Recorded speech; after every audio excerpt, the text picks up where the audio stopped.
یہ تو class room میں بیٹھ کر ڈسکس کیے جاتے ہیں، اور مجلس کے بعد میں ان دوستوں سے کہتا ہوں آپ نے ملاحظہ فرمایا جو باتیں آپ نہ جانے کتنی مشکل عبارتوں میں کئی دن تک یا کئی ہفتے یا کئی مہینے صرف کر دیتے ہیں سمجھنے سمجھانے کے لیے، اور پھر بھی نہ جانے کتنے شکوک و شبہات و اشکالات رہ جاتے ہیں.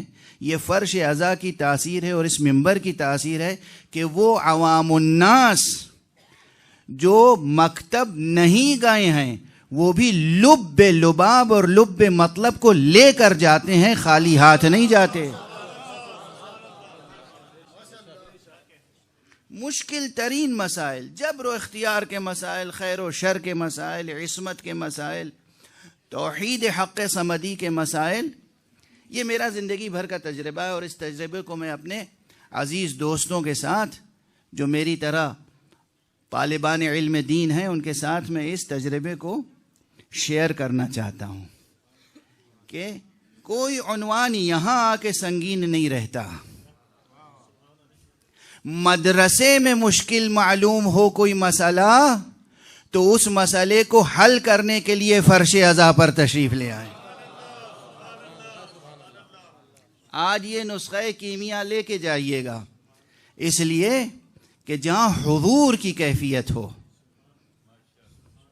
وہاں کچھ اور تاثیر ہوتی ہے. اور بزرگوں کے ہاں یہ سیرت مستمرہ رہی ہے. اب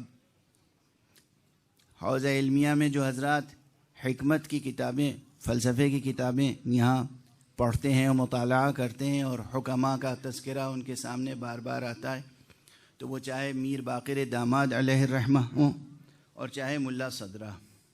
آپ جانتے ہیں کہ ملا صدرہ یہاں سے 30-32 میل دور کہک ایک قریے میں جا کر رہا کرتے تھے، لیکن جب اتحاد عالم و معلوم کی بحث آئی، اتحاد عاقل و معقول کی بحث آئی اور یہ بحث حل نہیں ہو پا رہی تھی، تو کیا کیا انہوں نے؟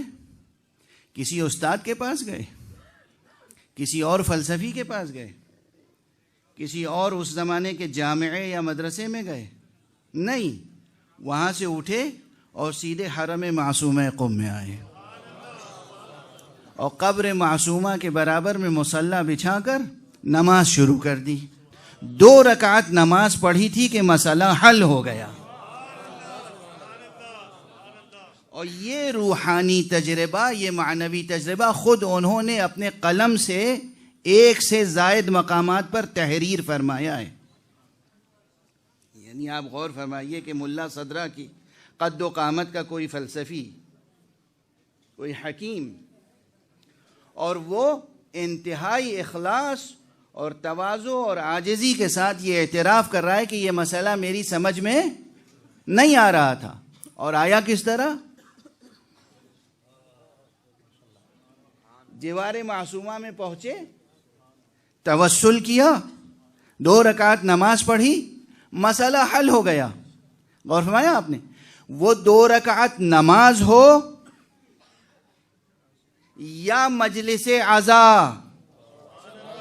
یہ میرا بہت پرانا شعر ہے، صرف ایک مصرع دہراؤں گا. خدا کی قسم نماز و مجلس شبیر کا ہے ایک مزاج.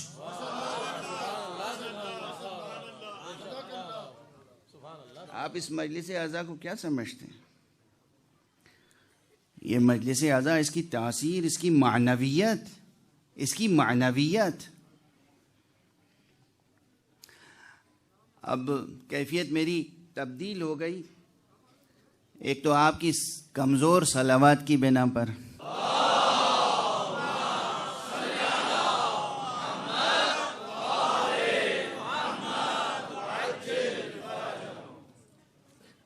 میں بعض مباحث، کیا میری عادت یہ ہے، مزاج یہ ہے کہ ایک